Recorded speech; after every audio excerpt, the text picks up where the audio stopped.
back, relax, and maybe get yourself a snack. Me and you gonna have a little chat about books. Hey guys, so I'm here today to do 2 book reviews for books that I recently read. First up is the book that I read for the SPFPO book club that I recently talked about in my January wrap-up, and that is Where Shadows Lie. And then I'm going to be talking about another recent read that I really enjoyed, and this one is The Light from Uncommon Stars. First up, Where Shadows Lie. Where Shadows Lie is a fun read that took me a while to get into. We follow a couple of key characters in the world. We have Eleanor, who is a princess and also a disabled character, which I have to add, as she is one of the main characters, I was really interested and excited to see a disabled main character who is able to do stuff still and really has quite a key influence on the plot.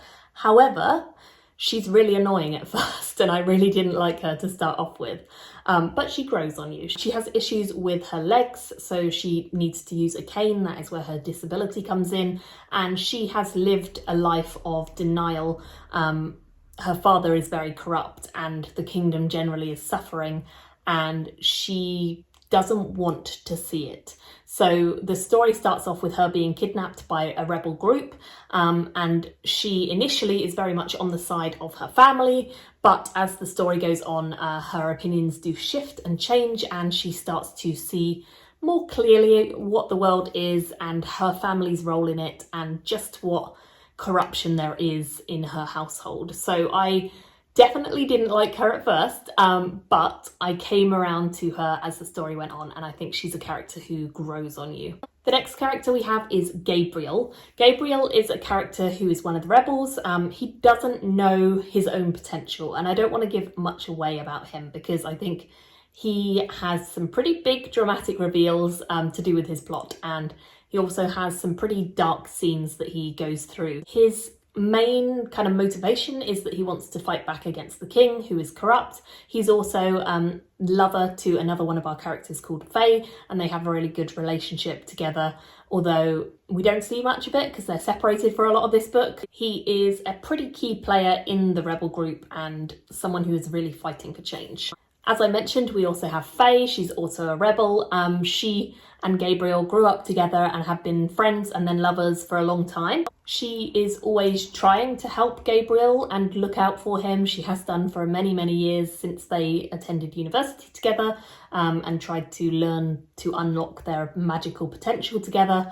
But she is separated from him for a lot of this book. She ends up in some pretty sticky situations where she is being chased by a lot of different groups, and she ends up having to flee from the kingdom where she and Gabriel normally live and the king that she's trying to fight back against because so many groups are after her. Talon is a young noble who also joins the rebels. He knows Gabriel and Faye pretty well, but Faye hates him for various reasons because he has done things in the past that have really, really hurt her. So they're not really on great terms, but they are working towards the same goals. And when Talon gets mixed up in Faye trying to escape from the groups who are after her, he kind of ends up stuck with her and things progress from there. We then have North, who is a character who is a namer. He can see the name, the true name of people. He's also very noble. He's very keen to do the right thing, very sort of high morals. He's a little bit lost on direction of exactly what he wants to do with his life and himself when we first meet him, but as the story goes on, he kind of gets a clearer image of what he is destined to do and what he can do and his potential. And then finally we have Damon, who is some sort of immortal-esque being. He works for various gods and is a big part of the plot, but he's very much in the background. He sort of pops up here and there. He's a pretty interesting character to follow because his motivations are really unclear for a lot of the book, and although you do uncover sort of why he does things, he doesn't always know himself, and he's kind of working towards different aims in the book, so you're constantly unsure like which aim he's going for, and he is also kind of tempted by other characters to do things that maybe he shouldn't do. So it's an interesting character. I think he was definitely the most interesting, intriguing.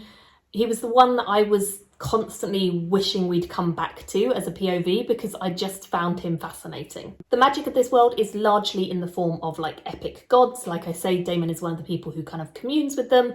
And there's also magical people who have gifts, and each gift is different. There's lots of different types of gifts, but then there's other people who have more powerful gifts, and these gifts can include things like the naming, also like podding to kind of share energy and power, blasting magic and using magic, being able to teleport with magic. It's a lot of interesting magics that are all bestowed as gifts. And I think the second half of the book is where this really ramps up. The first half, like I say, it was frustrating for me with the characters, but also it was a bit slow going as a plot. I think the second half, where the magic really comes in, we start to understand a lot more about this world.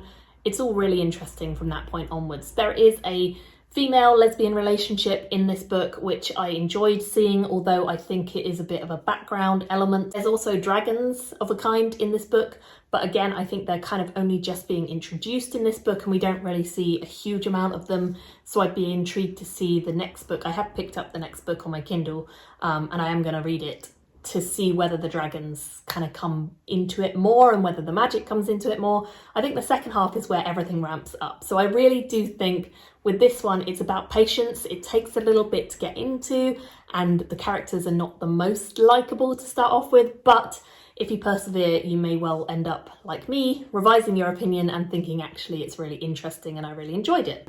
The main character, Eleanor, is also bisexual, so there is that representation as well. And I think it feels like we only just scratched the surface in this book. I think there's a lot more to come, and I'm intrigued to see where it goes. So I gave this a 3.5 out of 5 stars. The next one I want to talk about is Light from Uncommon Stars by Rika Aoki. And this one I picked up on a recommendation from TJ Klune, the author. I saw an interview that he was doing where he spoke about this book, and he said it was great and he really enjoyed it and he thought it was bringing something really different. And I thought, yeah, sounds great. I'm going to pick it up and give it a try. This one is really good on representation. It's actually written by a trans author, and it deals a lot with the trans experience in an SFF lens. So this is definitely a bit sci-fi. I really enjoyed having a trans main character through Katrina. Katrina is a trans main character who her family is not accepting of her identity, and she flees from them in the end, only taking her violin with her. And she doesn't really know what to do. She lives a really harsh life. She ends up selling her body. She ends up getting into, you know, situations with not so great people, with people who are not good role models, people who are not really her friends, but kind of pretend they are. She generally just has a lot of bad luck. But she ends up meeting a music teacher called Shizuka, and their relationship starts to heal Katrina over time as she learns music. Now, this one has some really interesting elements to it. Katrina, as well as being trans, is also a musical talent, a natural talent with the violin. She's self-taught. She's very reclusive, and she's keen not to put herself out there and not to trust people because she's been hurt many times over. She doesn't have a close group of friends or a support group, and instead she is forced to find her own way quite a lot. There are trigger warnings in this one for sex work, abuse, violence, racism, hate and transphobia. So all of those topics are covered in this book, so just be aware. I think this one's relatable to Becky Chambers and TJ Klune's work. I actually think this is a really interesting kind of combination of similar style, and I really liked it because it feels like a quiet story with just a few characters, but these characters mean a great deal to one another, and there's a real sort of sense of found family in this book. There's also a donut shop in this book where we meet a character called Lan, who is a broken woman slash actually an alien, trying her best to just hold her family together and get them away from a war that's been raging on. She sets up on Earth with this donut shop, trying her best to replicate donuts with like a donut replication machine. And she is kind, she's welcoming, she is just a really great character who I liked a lot. We also follow Shizuka, who is the music teacher that Katrina ends up kind of befriending. She is an interesting one because she's made a deal with essentially the devil. She's trading souls of her students for her own ability to play music back again. And when she hears Katrina playing and meets her in the park, she tries to recruit her, initially to try and sell her soul onto the devil later on, but as she gets to know her, things shift and she ends up getting more than she bargained on in terms of emotions, but also in terms of realizations about herself. So I liked seeing her storyline as well. The ideas in this book of magically replicated donuts, aliens living in plain sight, running donut shops, trying to understand humans. I like the way the author really goes into detail about the aliens being so kind of baffled by human behaviour. I thought that was really funny. Music as something transcendent. Music is a massive theme in this book, and it's really beautifully written about. Home-cooked meals and handmade instruments and just like the craft. I think the author does a great job of really honing in on why crafting is such an important thing to so many people. Funny names for things and things kind of being more than just the sum of their parts. All of these things are themes that really worked well for me. They just pulled the whole story together into something that was just delightful to read, even though it has harsh moments and sad moments for our main characters. I think it's a lovely story when you think about it and reflect on it. And there's a lot of really lovely moments that I just enjoyed, and I would certainly read more by this author. I definitely want to, and I think this was fantastic. I ended up giving this a 4.5 stars overall because it was just really interesting for a story that I'd never heard of before TJ Klune mentioned it. I was really interested and just hooked in, and I actually audiobooked this, so I recommend the audio as well if you guys are interested. But yeah, I highly recommend this. I gave it a 4.5, and I would love to hear if you guys have read this. What did you think of it? And will you be picking up future works by this author? Thank you all so much for watching. Leave me your comments about both books in the comments below, and I will see you all in another video very soon. Bye everyone! Thank you for watching my video today. Go pick up a book, then come back and chat with me again.